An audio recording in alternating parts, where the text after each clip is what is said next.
Class. आज का हमारा जो टॉपिक है वो है force due to water flow.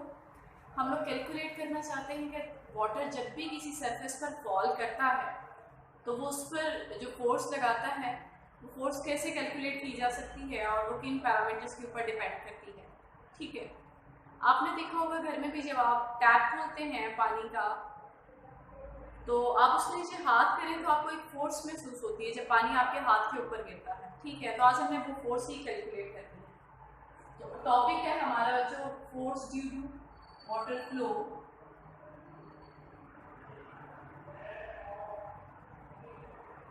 Water flow, ये वाटर फ्लो करता है किसी सरफेस के ऊपर फॉल करता है तो फिर कितनी फोर्स होती है। ठीक हो गया। उसके लिए सबसे पहले तो हमें कोई सरफेस इमेजिन करनी पड़ेगी जिसके ऊपर जो है वाटर फॉल करे, तो हम फिर वो फोर्स जो है वो कैलकुलेट कर सकते हैं।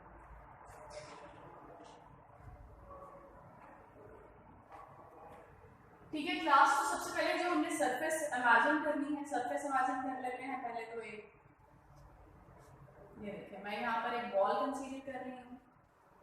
आप सपोज कर लें कि आपके पास की एक बॉल है। ठीक है,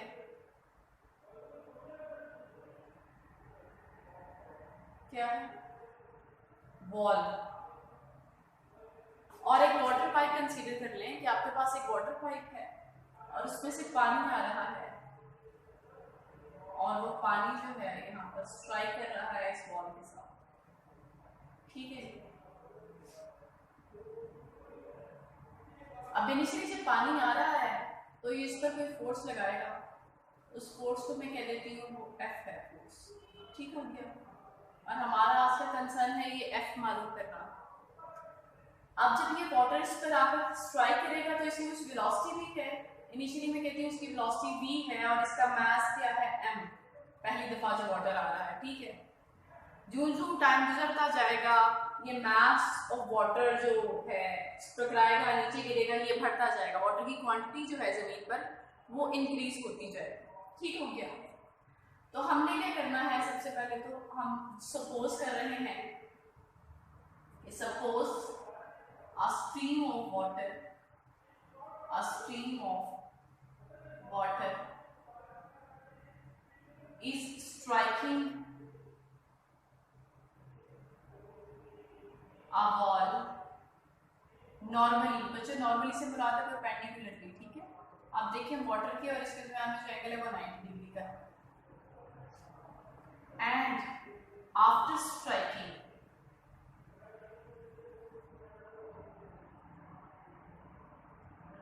it will come to rest। ऐसे ही होगा, it will come to rest। अब ये मैंने क्यों लिखा अभी बताती हूँ आप लोगों को। अच्छा, जब वाटर हमारे पास आ रहा था तो मैंने इसकी इनिशियल वेलोसिटी क्या सपोज की, मैंने कहा कि मेरे पास जो इनिशियल वेलोसिटी है वाटर की वो v है। इनिशियल वेलोसिटी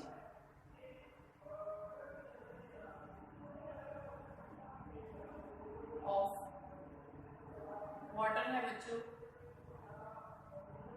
v, और फाइनल वेलोसिटी चूंकि ये वाटर से स्ट्राइक करने के बाद स्टेशनरी कंडीशन में आ जाता है, इसका क्या मतलब है कि ये मूव नहीं कर रहा, तो इसकी वेलोसिटी क्या होगी आफ्टर स्ट्राइकिंग, 0। तो मैं यहाँ पे लिखती हूँ final velocity of water. Final velocity of water वो क्या है, 0। अब law of conservation of momentum करवाते हुए मैंने आप लोगों को बताया था कि फोर्स को मोमेंटम के साथ रिलेट किया जा सकता है, और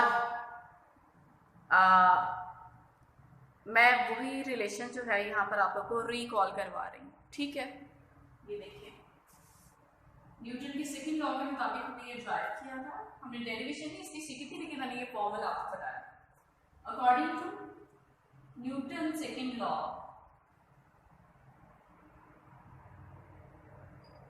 ऑफ मोशन, क्या ये हमारे पास जो फोर्स होती है वो rate of change of momentum के बराबर होती है। रेट ऑफ चेंज मोमेंटम के बराबर होती है। बच्चों अगर मैं मैथमेटिकली इसको लिखना चाहूँ तो मैं इसको यूं भी लिख सकती हूँ कि F is equal to del P by T. ठीक हो गया। मोमेंटम भी एक वेक्टर क्वांटिटी है तो इसके ऊपर वेक्टर नोटेशन डालनी आपने नहीं भूलनी। अब डेल्टा पी से मुराद है चेंज इन मोमेंटम। वो हम कैसे फाइंड आउट करते हैं? फाइनल वैल्यू ऑफ मोमेंटम में से इनिशियल वैल्यू ऑफ मोमेंटम जो है वो माइनस करेंगे तो हमारे पास डिफरेंस आ जाएगा मोमेंटम का। ठीक हो गया। एक और अहम बात, ये जो फोर्स मैं लिख रही हूँ ये कौन से वाली फोर्स है? देखिए जब वाटर आएगा वो वॉल पर एक फोर्स लगाएगा, वो एक्शन फोर्स होगी। कौन सी फोर्स होगी? एक्शन फोर्स, जो मुझे कैलकुलेट करनी है। लेकिन न्यूटन के थर्ड लॉ के मुताबिक बॉल भी तो इस पर एक फोर्स लगाएगी ना वाटर के ऊपर, जिसकी वजह से बाउंस बैक होगा और फिर नीचे गिर जाएगा। तो वो वाली फोर्स कौन सी होगी? वो रिएक्शन फोर्स होगी। मैं उसको कह देती हूँ एफ प्राइम। ठीक है। और मैं यहाँ पर अब जो एफ कैलकुलेट कर रही हूँ वो एफ प्राइम है। ठीक हो गया। अब लीनियर मोमेंटम का फार्मूला आप लोगों ने पढ़ रखा है, वो क्या होता है? P is equal to mv। Clear है?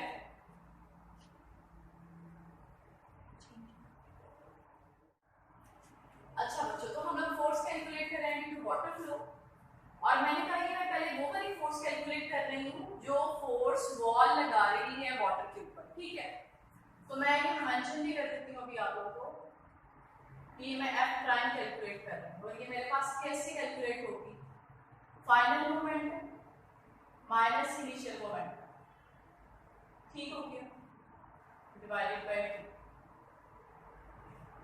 इसको लिख दे।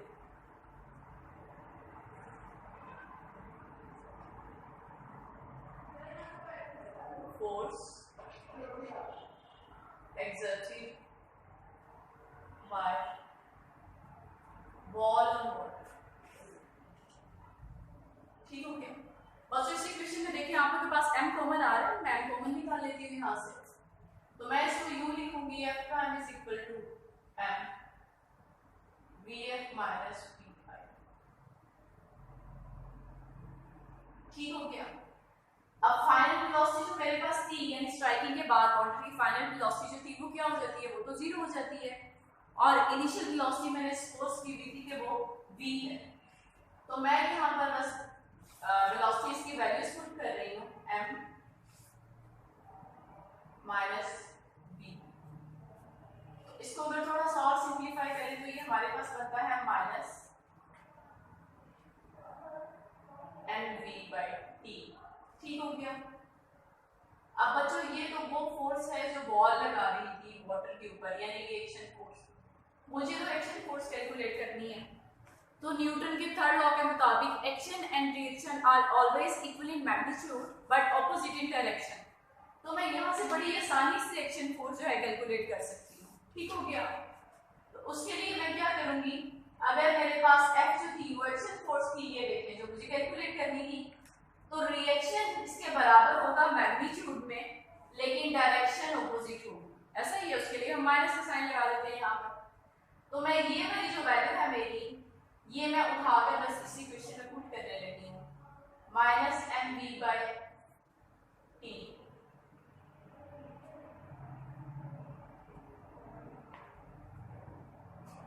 तो बच्चों मेरे पास क्या आएगा?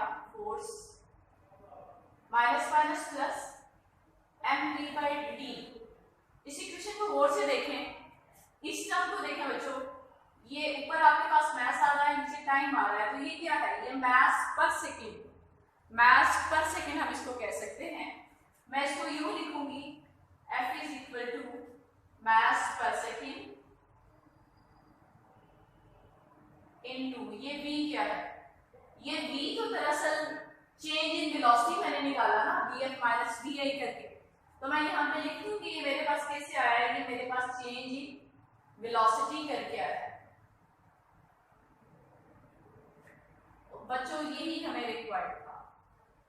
वाटर जब भी किसी सरफेस पे फॉल करता है तो वो इतनी फोर्स लगाता है। ठीक है। Mass per second multiply by change in velocity, इन दोनों पैरामीटर्स के ऊपर वो फोर्स डिपेंड करती है। इसको मैं थोड़ा सा और एलैबोरेट कर देती हूँ एग्जांपल देकर आपको। जैसे एक ट्यूबवेल वाला पानी का पाइप आप लें और एक घर में जो नॉर्मल पानी वाला पाइप आप यूज करते हैं, तो घर में जो नॉर्मल पानी वाला पाइप आप यूज करते हैं, अगर आप उसके सामने अपना हाथ रखें या फेस करें तो आपको फोर्स तो महसूस होगी वाटर की, लेकिन कम फोर्स महसूस होगी। जबकि जो ट्यूबवेल वाला पाइप है जहां से पानी आ रहा है, अगर आप उसके आगे अपना हाथ करें या फेस करें तो आपको पता है वहां से तो पानी बहुत ज्यादा निकलता है, पाइप बड़ा होता है, पानी की जो इमिट आउट हो रही है क्वांटिटी जो इजेक्ट हो रही है उस पाइप में से बहुत ज्यादा होती है। तो वहां से पानी बहुत प्रेशर के साथ भी निकलता है और उसकी क्वांटिटी भी ज्यादा होती है। तो अगर आप अपना फेस आगे करेंगे तो मे बी कि आप उसके आगे अपना फेस जो है वो 1 से 3 से ज्यादा रख ही ना सकें, ठीक है। तो वहां पर आपको फोर्स ज्यादा महसूस होती है। क्यों ज्यादा महसूस होती है? क्योंकि मास पर सेकंड, 1 सेकंड में जितना मास इजेक्ट हो रहा है वाटर का वो ज्यादा है as compare to narrow water pipe. Clear होगी बात? और चेंज इन वेलोसिटी, वो जो ट्यूबवेल वाला पाइप है वहां पर स्पीड ज्यादा होती है पानी के बाहर निकलने की, जबकि जो नैरो वाटर पाइप होता है वहां पर स्पीड कम होती है, ठीक है। एक आपकी बुक में भी इसकी एग्जांपल दी हुई है।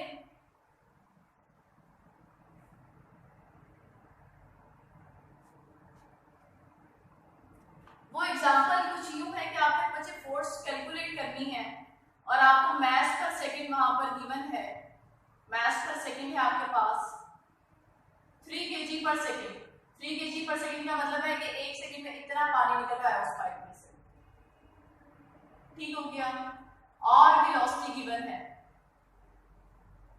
वो है आपके पास 5 मीटर पर सेकंड।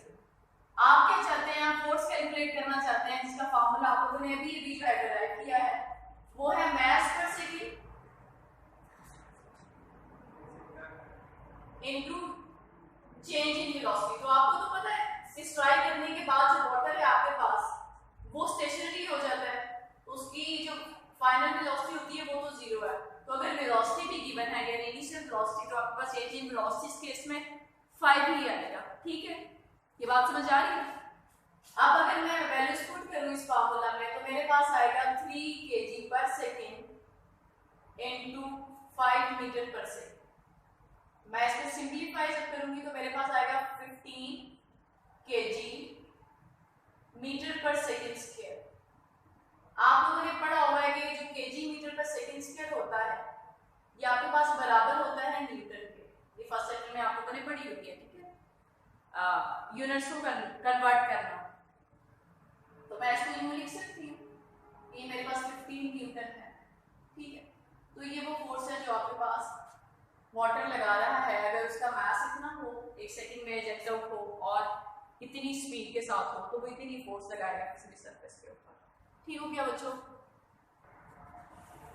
अच्छा क्लास हम लोगों ने देख लिया कि force due to water flow है वो किन किन पैरामीटर्स के ऊपर डिपेंड करती है और हम कैसे उसको कैलकुलेट कर सकते हैं। आपकी बुक में इस आर्टिकल के आगे जो एग्जांपल है वो आपके सिलेबस में ऐड है, अब उसको देखते हैं तो आपको कंसेप्ट और क्लियर हो जाएगा। एग्जांपल है आपके पास a hose pipe ejects water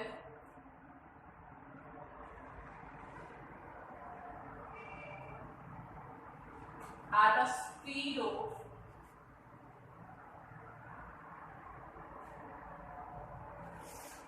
0.3 meter per second through a hole of area through a hole of area 50 centimeter square, ठीक है जी। If the water strikes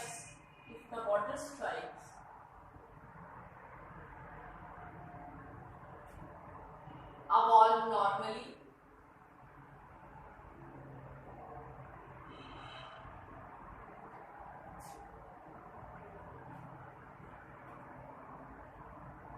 then calculate the force on the wall assuming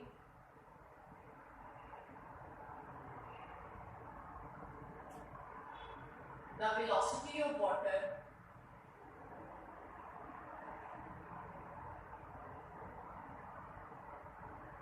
normal to the wall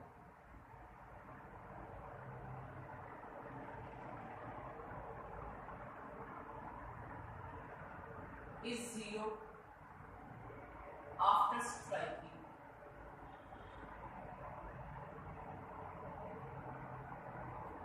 ठीक हो गया। आपने बच्चों क्या करना है, आपको गिवन है कि वाटर की जो इनिशियल है वेलोसिटी वो कितनी है 0.3 मीटर पर सेकेंड।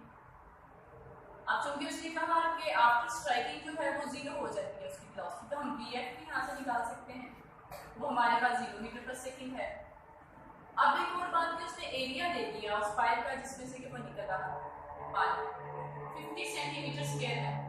आप जानते हैं कि सेंटीमीटर स्क्वायर जो है ऐसा यूनिट नहीं है लेंथ के, तो हमें इसको पहले SI यूनिट में कन्वर्ट करना पड़ेगा। उसके लिए हम क्या करेंगे 50 डिवाइडेड बाय 100 इंटू 100 करेंगे। 100 इंटू 100 इसलिए कि सेंटीमीटर का भी स्क्वायर है, ठीक है, और यहाँ पर मीटर स्क्वायर। जब आप इसको सिंप्लीफाई करेंगे तो बच्चों आपके पास आंसर आता है 0.0015 मीटर स्क्वायर। ठीक हो गया। अब आपने क्या करना है, आपने इसको इनिशियल वेलोसिटी को और इसको मल्टीप्लाई करना है, ठीक है। 0.3 metre per second into 0.0015 metre square. आप जब इसको मल्टीप्लाई करेंगे तो आपके पास आएगा, मल्टीप्लाई करने के बाद 0.0015 मीटर क्यूब। ठीक हो गया, मीटर क्यूब पर सेकेंड। तो बच्चों ये आपके पास क्या बना, गौर करें जरा इसके यूनिट्स पर। इसके यूनिट है मीटर क्यूब। मीटर क्यूब किसके यूनिट होते हैं, वॉल्यूम के। तो ये तो मेरे पास वॉल्यूम पर सेकेंड आ गया, क्या आ गया, वॉल्यूम पर सेकेंड। तो मैं यहाँ लिख सकती हूँ कि दरअसल ये मेरे पास वाटर का वॉल्यूम है, ठीक है। अब मुझे तो मास चाहिए क्योंकि जो मेरे पास फोर्स का फॉर्मूला था, जो वाटर फोर्स एक्सर्ट करता है उसका फॉर्मूला था मास पर second into change in velocity, change in velocity. तो मुझे तो मास चाहिए, वाटर का वॉल्यूम थोड़ी ना चाहिए। तो आपने एक फॉर्मूला उसके लिए पढ़ा हुआ है, फॉर्मूला बच्चों आपके पास होता है D = m/v। डेंसिटी बराबर होती है मास बाय वॉल्यूम के। तो मेरे पास अगर वॉल्यूम है, डेंसिटी फिक्स होती है वाटर की, तो मैं मास निकाल सकती हूँ यहाँ से। तो मैं मास कैसे कैलकुलेट करूंगी, डेंसिटी वाटर की होती है 1000 kg पर मीटर क्यूब। ये आपने जुबानी याद रखनी है, ठीक है। और आपने जो वॉल्यूम निकाला है वो आपके पास है 0.0015 मीटर क्यूब पर सेकेंड। ठीक हो गया। आप यहाँ से मास की कैलकुलेशन कर सकते हैं, वो आपके पास आएगा 1.5 kg पर सेकेंड। तो बच्चों ये मास पर सेकेंड आपने निकाल लिया। अब आप फोर्स कैलकुलेट कर सकते हैं, ठीक हो गया। बच्चों अब आपने मास पर सेकेंड कैलकुलेट कर लिया है, आपके पास वो आ रहा है 1.5 kg पर सेकेंड। और चेंज इन वेलोसिटी आप कैसे निकालेंगे, आपके पास इनिशियल वेलोसिटी तो गिवन है, फाइनल 0 है, तो चेंज इन वेलोसिटी दरअसल इनिशियल वेलोसिटी ही होगी, मैंने आपको बताया आर्टिकल में। तो आप फोर्स कैलकुलेट करेंगे मास पर second into change in velocity, change in velocity करते हैं। मास पर सेकेंड आपके पास है 1.5 kg पर सेकेंड और चेंज इन वेलोसिटी जो है आपके पास 0.3 मीटर पर सेकेंड है। जब आप इसको मल्टीप्लाई करेंगे you will left with 0.45 kg metre per second square. You know very well that kg metre per second square is equal to newton, so I can write it as F = 0.45 newton. तो इतनी जो force है वो water लगाएगा surface के ऊपर, जिस पर भी फॉल करेगा इन पैरामीटर्स के साथ, ठीक है, इस वेलोसिटी के साथ। तो आज का हमारा आर्टिकल यहाँ पर क्लियर होता है।